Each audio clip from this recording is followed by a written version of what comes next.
உங்க வீட்டாண்ட வந்து என் பையனுக்கு உடம்பு சரியில்லை, என் குழந்தைக்கு உடம்பு சரியில்லை, எனக்கு காசு தான் கொடுங்க அப்படின்னு சொல்லி ஒருத்தர் கேட்டாங்கன்னா வீட்டுல வச்சுக்கிட்டு அவங்க திருப்பி தராம தரலையோ அதை பத்தி கவலையே பண்ணாதீங்க.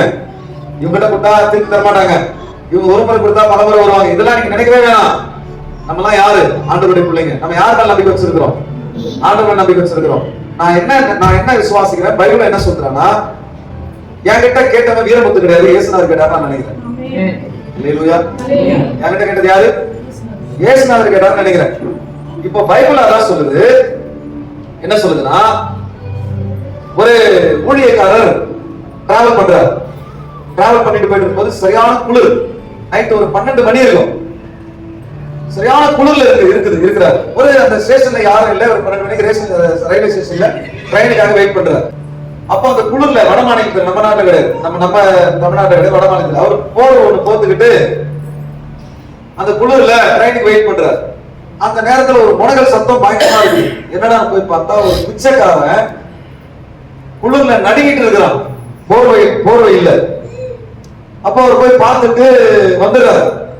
வந்துட்டு உடனே ஒரு மனசுக்குள்ள ஒரு எண்ணம், இந்த போர்வையை அவருக்கு கொடுக்கணும்ன்ற எண்ணம் வருது. வந்த உடனே இவர் என்ன நினைக்கிறாருன்னா, நான் இந்த ட்ரெயின்ல டிராவல் பண்ணணும், எனக்கு ஜன்னலோட சீட்டு, அதுக்கப்புறம் நான் பஸ்ல டிராவல் பண்ணணும், இவ்வளவு டிராவல் இருக்கு, நான் நைட்டு ஃபுல்லா டிராவல் பண்ணணும். இந்த போர்வை கொடுத்துட்டா நான் அந்த குளிர்லயே செத்துருவேன், அதனால நான் எப்படி போர்வை கொடுக்குறது, என்கிட்ட இருந்து ஒரு போர்வை தான். வந்துட்டாரு. இந்த நடந்த சம்பவம் வந்துட்டு இருக்கும்போது மறுபடியும் அந்த போர்வையை கொடுக்கணும்னு ஒரு எண்ணம், ஆனா கொடுக்கல. அப்போ சத்தம் கேட்டுதா, ஜெபகுமார், இந்த பிச்சைக்காரன் நானா இருந்தா நீ என்ன பண்ணிருப்ப அப்படின்னு கேட்டார் ஆண்டவர். கேட்ட உடனே, ஆண்டவரே என்ன மன்னிச்சுங்கப்பான்னு சொல்லிட்டு அந்த போர்வை கொண்டு போயிட்டு அவர் மேல போத்துட்டு வந்துக்கிறார். அதுதான் இவர் நைட் எல்லாம் குளிர்ல இருக்கிறார். அப்ப என்ன சொல்றது வசனம் அப்படின்னா, இந்த தரித்திரரில், இந்த சிறியரில், இந்த கஷ்டப்படுறவங்களுக்கு நீ யாருக்கு எதை செய்தாலும் அதை எனக்கே செய்தால். பரலோகத்துல இந்த பக்கம் ஒரு கூட்டம் நிக்குது, இந்த பக்கம்னா வலது கை பக்கம், இந்த பக்கம் இடது கை. வலது கை பக்கம் ஒரு கூட்டம் நிக்குது, இடது கை பக்கம் ஒரு கூட்டம் நிக்குது. ஆண்டவர் வலது கை பரலோகத்துல நியாயம் இருக்குல்ல, இந்த பக்கம் இருக்கிற கூட்டத்தை பார்த்து சொன்னார், வாருங்கள் என் பிதாவினால் ஆசீர்வதிக்கப்பட்டவர்களே, உலகம் தோன்றுவதற்கு முன்னே உங்களுக்காய் உருவாக்கப்பட்ட அந்த உன்னதமான மகிழ்ச்சிக்குள் பிரவேசிங்கள். மீன்ஸ் பரலோகம். நீங்க அந்த சந்தோஷத்துக்குள்ள போகின்றார். சொல்லிட்ட உடனே அவர் சொல்றாரு, இவர் சொல்லிட்டு இன்னொன்னு சொல்றாரு, என்னன்னா, நான் வியாதியா இருந்தேன், என்ன நீங்க பார்க்க வந்தீங்க, நான் பசியா இருந்தேன், எனக்கு நீங்க சாப்பாடு கொடுத்தீங்க, நான் காலையில இருந்தேன், என்ன வந்து விசாரிச்சுங்க அப்படின்றாரு. அப்ப அவங்க கேக்குறாங்க, இந்த பக்கம் இருக்க பார்த்து கேக்குறாங்க, ஆண்டவரே நீங்க எப்போ வியாதியா இருந்தீங்க, நீங்க எப்போ வந்து நீங்க பசியா இருந்தீங்க, நாங்க உங்களுக்கு சாப்பாடு கொடுத்தோம், நீங்க எப்ப காவல்ல இருந்தீங்க, நாங்க வந்து உங்களுக்கு வந்து விசாரிச்சு வந்த போது அவர் சொல்றாரு, இந்த சிறியரில் அவர்களுக்கு எதை நீ செய்தாயோ அதை எனக்கே செய்தார் சொல்லிட்டு நீங்க உள்ள போகிறார்.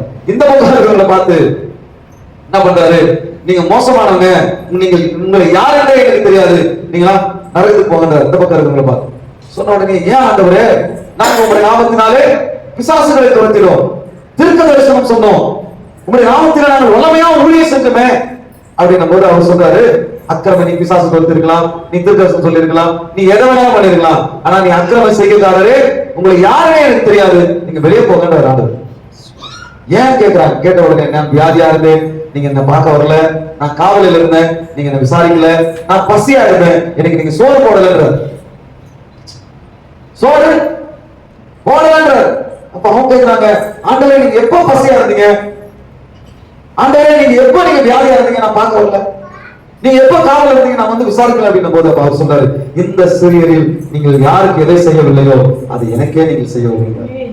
கிறிஸ்டியானிட்டி வந்து எதுன்னா, நான் எப்படி பார்க்கணும், நான் ஒரு கடவுள் பக்தியில ஒருத்தர் இருக்கிறான்னா அவன் எப்படி பார்க்கணும் அப்படின்னு கேட்டீங்கன்னா, அவனுக்கு கடவுள், எனக்கு கடவுள் நீங்க தான், உங்களுக்கு கடவுள் நான். அல்லேலூயா.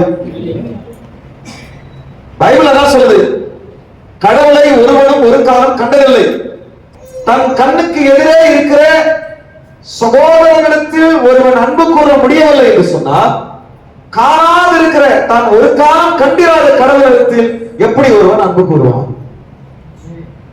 அல்லேலூயா. அவன் பொய்யனா இருப்பான், அவன் ஏமாற்றுக்காரனா இருப்பான்ற கடவுள். அப்போ என்ன சொல்லுது பைபிள் அப்படின்னு கேட்டீங்கன்னா, நீ என்ன தேடு, என்னை நோக்கி ஜெபம் பண்ணு, எல்லாம் பண்ணு, ஆனா நீ எனக்கு தொண்டு செய்யணும்னா உன் கண்ணெதிரே இருக்கிற உன் கடவுளுக்கு தொண்டு செய். யார் உனக்கு கடவுள்? உன் கண்ணெதிரே இருக்கிற உன் மக்கள் தான் உனக்கு கடவுள். இதுதான் ஆண்டவர் சொல்றாரு. உன் பக்கத்துல இருக்கிற ஆண்டவருக்கு சேவை செய்யணுமா? நான் சொல்லுவேன், நீ ஆண்டவருக்கு தசமபாகம் கொடுக்கறத விட, நீங்க ஆண்டவருக்கு காணிக்கை கொடுக்கறத விட, நீங்க ஆண்டவருக்கு அள்ளி கோயில் கட்ட அள்ளி அள்ளி கொடுக்கறத விட, உன் பக்கத்துல இருக்கிற விசுவாசி, உன் பக்கத்து வீட்டில் இருக்கிற விசுவாசி, உன் கண்ணெதிர இருக்கிற எளியவனுக்கு, சிறியவனுக்கு, ஏழைக்கு, அவனுடைய கஷ்டத்துல, அவனுடைய நஷ்டத்துல, அவனுடைய உபத்திரவத்துல ஓடி போய் தோல் கொடுக்குறீங்க பாருங்க, அதனாலதான் நீங்க பரலோகம் போவீங்க. அதனால ஆண்டவர் மேல பிரியமா இருப்பார். ஏன்னா அதை நீங்க ஆண்டவர் ஒரு நாளும் சொல்லல, நீங்க தசமான் கொடுத்தா, நீங்க தசமான் கொடுத்தா அதுக்குரிய பலன் என்ன தெரியுமா? காணி கொடுத்தா அதுக்குரிய பலன் என்ன தெரியுமா? பொருளாதார ஆசீர்வாதம் வரும். இந்த காணிக்க தசமான் கொடுத்தீங்கன்னா பொருளாதாரத்துல நீங்க ஆசீர்வதிக்கப்படுவீங்க. ஆனா எளியவனுக்கும் சிறியவனுக்கு நீங்கள் தோல் கொடுத்தால் நீங்க கடவுளுக்கே நீங்க உதவி செய்வீங்க. எவ்வளவு பெரிய விஷயம் இல்லையா? அல்லேலூயா. ஆண்டவர் சொன்னாரு, இதை எனக்கே செய்தீர்கள். இதை யாருக்கு செஞ்சீங்க? இதை எனக்கே செய்தீர்கள். வேற சாப்பாடு இல்லாம ஒருத்தர் இருக்கிறான். நான் நைட்டு வந்துட்டு திருமணம் போயிட்டு நான் ஒயிட்டர் ஒரு அட்ரஸ் போட்டு போது ஒரு விஷயம் தப்பா சொன்னா ஒயிட்டர் அட்ரஸ் அழிச்சு போயிட்டு வரேன். நைட்டு 10-10:30 மணிக்கு நான் வந்துட்டு இருக்கிறேன். ஒரு வாலிப பொண்ணு தன்னந்தனியா சாப்பாடு செஞ்சு சாப்பாடு பேக் பண்ணிட்டு ஒரு வாலிப பொண்ணை பார்த்த காட்சி. இன்னைக்கு நேற்று பார்த்த காட்சி, நேற்று நைட்டு பார்த்து, சனிக்கிழமை நைட்டு 10:30 மணிக்கு பார்த்த காட்சி. அந்த பெண்ணு சாப்பாடு செஞ்சு ஒரு கவர்ல வச்சுக்கிட்டு என்ன பண்ண தெரியுமா? அந்த ஓரத்துல படுத்து இருக்கிற பிச்சைக்காரங்களுக்கு கொடுத்துட்டு போயிடுது. பைபாஸ்ல எவனுக்கும் பயம் இல்ல. ஒரு வாலிப பொண்ணு, அந்த பொண்ணு இந்துவா, முஸ்லிமா, கிறிஸ்டியனா எதுவுமே தெரியாது. நான் சொல்லுவேன், அந்த பொண்ணு கடவுளை நேசிக்கிற ஒரு பெண். கடவுளை நேசிக்குதா இல்லையோ, அது கடவுள் இல்லைன்னு சொன்னாலும் நான் சத்தியமா சொல்லுவேன், அந்த பொண்ணை கடவுள் நேசிக்கிறார். அந்த பொண்ணை நேசிக்கிறதா இல்லையா? அந்த பொண்ணை கடவுள் நேசிக்கிறார். இறை நம்பிக்கை என்று சொல்லுகிறவன் மதம் பார்க்காத, ஜாதி பார்க்காத, நிறம் பார்க்காத, மொழி பார்க்காத, எதையும் பார்க்காத ஆண்டவர் சொல்றாரு, உனக்கு கடவுள் எதிர் இருக்கிற உன்னுடைய அக்கா, உன்னுடைய தங்கச்சி, உன்னுடைய அப்பா, உன்னுடைய மாமனார், மாமியார், அவங்கதான் உனக்கு கடவுள். அவங்களுக்கு எதை செய்யாது, எனக்கு நீ செய்யற.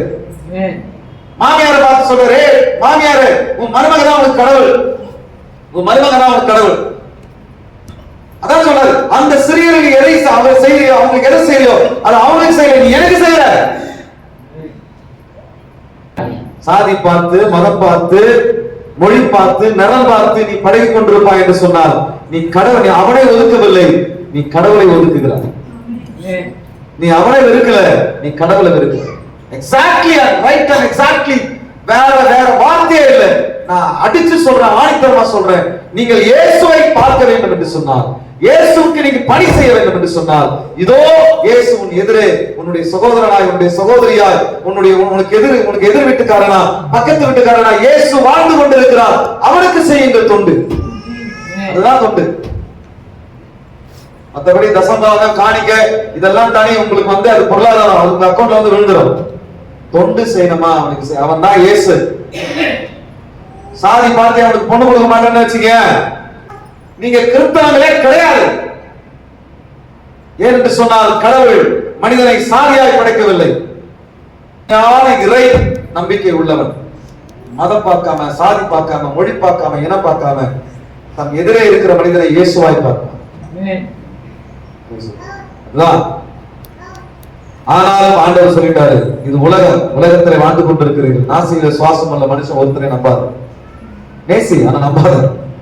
என்னைக்கு ஏமாச்சு என்ன பண்ணுவான்னு தெரியாது.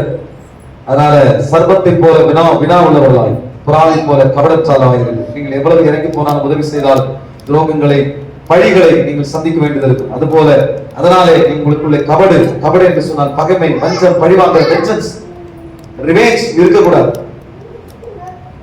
அடுத்தபடியா ரொம்ப உஷாரா இருக்கணும். பாம்பு கிட்ட போனா டக்கு நிக்கும். உஷாரா. பாம்பு என்ன பண்ணோம்? கிட்ட போனா உடனே போனா இருக்கும், கிட்ட வராத முத்திருவாங்க. அதான் உஷார். அதான் வினா. ஏன் ஆண்டவர் சொன்னார் சர்ப்பத்தை போல வினா? உஷாராயிரு, எல்லாத்தையும் உஷாராயிரு. ஆனா கபடு வச்சுக்காது. ஏன்னா மனுஷன் ரொம்ப மோசமானவன். ஆண்டவர் தான் படைத்த எதை பற்றியும் ஆண்டவர் கவலைப்படவே இல்லை. மிருகத்தை படைச்சார், சிங்கத்தை படைச்சாரு, புலியை படைச்சார், மிருகங்களை படைத்தார், பறவைகளை படைத்தார், ஊரும் பிராணிகளை படைத்தார், மரங்களை படைத்தார், எல்லாவற்றையும் படைத்தார். எதை பத்தியும் ஆண்டவர் விசனப்படல. ஆனா மனுஷனை படைச்சார் பாரு. நான் ஏன்டா மனுஷனை படைச்சேன்னு ஆண்டவர் வருத்தப்பட்டார்.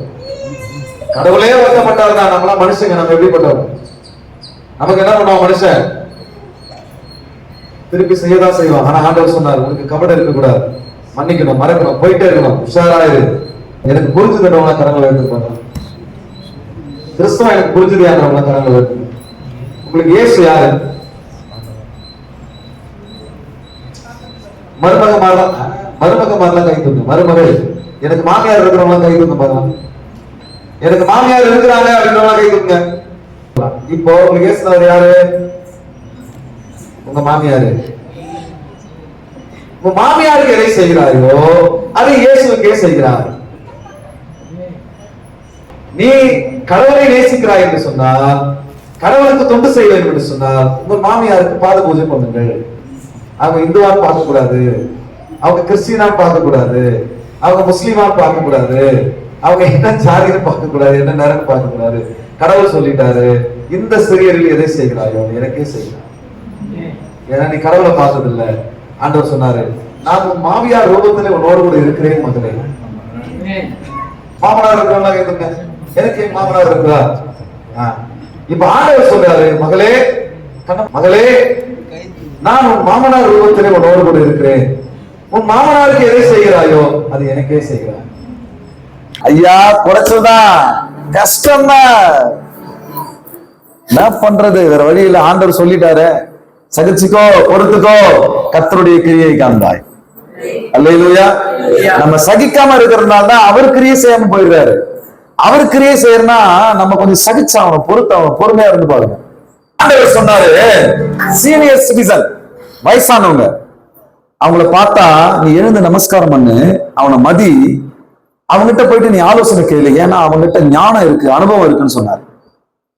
அதனால்தான் தோல்வி எனக்கு இல்லையே, நான் தோத்து போவதில்லையே. ஏன்னா அவன் வாழ்க்கையை பார்த்தவன் மாமனாரு, அந்த அம்மா வாழ்க்கையை பார்த்தது, பிரச்சனைகளை சமாளிச்சு வந்தது, 4 புள்ள குட்டிகளை பெற்று அதை வளர்த்து கல்யாணம் பண்ணி நீ ஆஞ்சு ஓஞ்சி உட்காந்துங்கிற, அதுக்கு தெரிய எல்லாம் நீ குதிப்ப, இன்னைக்கு வானத்துக்கு கையா டக்க ஆட்டப்பட்ட கோயில் மாதிரி குச்சின்னு இருப்ப. அது பார்த்துன்னு இருக்கான், குதிடி குதி அப்படின்னு பார்த்துன்னு இருக்கான். எல்லாம் நானும் பார்த்தவ தானே உட்காந்து இருக்கேன். ஏன்னா அனுபவம் இருக்குதாங்க. அனுபவத்துக்கு முன்னாடி அனுபவம் தான் பயங்கர வேல்யூ. பணம்லாம் ஒண்ணுமே கிடையாது. அனுபவம் தாங்க சொத்து. அனுபவம் தான் எல்லாமே. அந்த அனுபவம் அவங்ககிட்ட போய் கேளுன்றார் ஆண்டவர். அப்ப நீ என்ன பண்ணணும்? மாமனார் கிட்ட போயிட்டு கேட்கணும், மாமியார் கிட்ட என்ன பண்ணணும்? போய் கேட்கணும். கேட்டு புரிஞ்சு கிரிஞ்சு நான் சொல்றேன், மறுபடியும் என்ன பண்ணோம்? வராண்டதான் செய்யும். கர்த்தருக்கு சோத்திரம். ஆரம்பத்துல சொரியும் போது என்ன பண்ணோம்? சுகமா தான் இருக்கும். கல்யாண புதுசுல எல்லாம் சுகமா தான் இருக்கும். போக போக தான் எரியும். ஆனாலும் சொல்றாரு, மகளே, உன் மாமனார் ரூபத்துல நான் இருக்கிறேன், உன் மாமியார் ரூபத்துல நான் இருக்கிறேன்னு சொன்னேன். அதுக்கப்புறம் இப்ப மருமகளை பார்த்து, மாமியாரு பேசினார் கேளுங்க, பேசுறாரு கேளுங்க. மாமியாரு, நான் உன்னோடு கூட உன் மருமகள் ரூபத்தில் இருக்கிறேன். உன் மருமகளுக்கு நீ எதை செய்கிறாயோ அது எனக்கே செய்கிறாய். நீ உன் மருமகளை எப்படி கத்துகிறாயோ, உன் மருமகளை அல்ல என்னை கத்துகிறாய். உன் மருமகளை எப்படி மனதுக்குள்ளே நொந்து கொள்ளுகிறாயோ, உன் மருமகளை அல்ல என்னை நொந்து கொள்ளுகிறான். சொல்லுங்க, அப்படியே கரங்களை வைத்து சொல்லும் போதெல்லாம், ஆண்டவரே, மாமியார கை தூக்குங்க, ஆண்டவரே என்னோடு கூட பேசினதுக்காக நன்றி, நன்றி ஆண்டவரே, மிக்க நன்றி ஆண்டவரே. இப்போ வேதம் சொல்லுகிறது, வாலிபன் பலவான் கையில் இருக்கிற அம்புக்கு ஒப்பா இருக்கிறான். ஒரு வாலிபன் அம்பை எடுத்து, அந்த அம்பு வாலிபனுக்கு, வாலிபனுடைய அந்த அந்த அந்த பவருக்கு சமமா சொல்லி இருக்கு. ஒரு அம்பு எப்படி போவோம்? அப்படியே குந்தி எழுந்து ஆமை மாதிரி போவோமா? எப்படி போவோம்? புயல் வேகத்துல போவோம். அது ராக்கெட் வேகத்துல போகும். அம்பு எப்படி போவோம்? ராக்கெட் வேகத்துல போவோம். சர்ன்னு போவோம் அம்பு. அப்ப எவ்வளவு ஒரு ஒரு ஒரு ஒரு ஒரு ஒரு ஒரு ஒரு திராணியா, ஒரு தீரமா அது போகும் பாருங்க.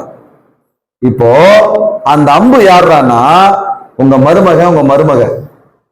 மாமியார்களே, வசனம் சொல்லுது, அந்த அம்பு உன்னுடைய மருமகனும் உன்னுடைய மருமகளும் அந்த அம்பு அவங்க அவங்க கையில பவர் இருக்கு. அவங்கள வச்சு மாமியார்களே, மருமகளே, நீங்கள் எதை வேணாலும் சாதிக்கலாம். உங்க குடும்பத்தை நீங்க அழகா கட்டலாம். மாமியார் என்ன பண்ணலாம்? நீ உன் மருமகனை வச்சு, உன் மருமகளை வச்சு, எங்க பாஸ்டர் கேக்குது இல்ல, எங்க பாஸ்டர் கீழ்ப்படியுது இல்ல, எங்க பாஸ்டர் மதிக்குது இல்ல, அப்படிலாம் சொல்லவே கூடாது. அதுக்குத்தான் என்ன பண்ணணும், ஜெபம் பண்ணி குடும்பத்தை கட்டணும். எப்படி? ஆண்டவர்கிட்ட ஜெபம் பண்ணி பொறுமையா இருந்து தாழ்மையா இருந்து கொஞ்சம் சகிச்சு, நம்ம கையில அந்த மாமியாரோ மாமனாரோ வீட்டுக்கு வந்திருக்கிற மருமகனையும் மருமகளையும் அவங்க கையில கொண்டு வந்துட்டாங்கன்னா அவங்கள வச்சு அழகா முன்னுக்கு வந்துடலாம், வீட்டை கட்டிடலாம், பெரிய ஆளாயிடலாம், சாதிக்கலாம். அல்லேலூயா. அதனாலதான் ஆண்டவர் என்ன பண்ணாருன்னா ஒரு அனுபவத்தையும் ஒரு வீரத்தையும் ஆண்டவர் ஒன்னா சேர்த்துக்கிறார். கரங்களை தட்டி கத்த புரிஞ்சவங்க கரங்களை தட்டி ஒரு பவரை கொடுக்கிறார் ஆண்டவர். அனுபவம் என்ன பண்ணணும், இந்த பவரை பயன்படுத்த தெரிஞ்சுக்கணும். அதான் குடும்பம். அந்த பவரை சரியா பயன்படுத்திட்டாங்கன்னா அவ்வளவுதான், சூப்பர். இதுல என்னடான்னா இந்த மாவும் அவங்களை இயேசுனாரா நினைக்கிறது இல்ல, அந்த மாவும் இவங்களை இயேசுனாரா நினைக்கிறது இல்ல. ரெண்டு பேரும் ஒருத்தரா இயேசுவா நினைச்சு பாருங்க, ஆசீர்வாதமா இருக்கும். அல்லேலூயா.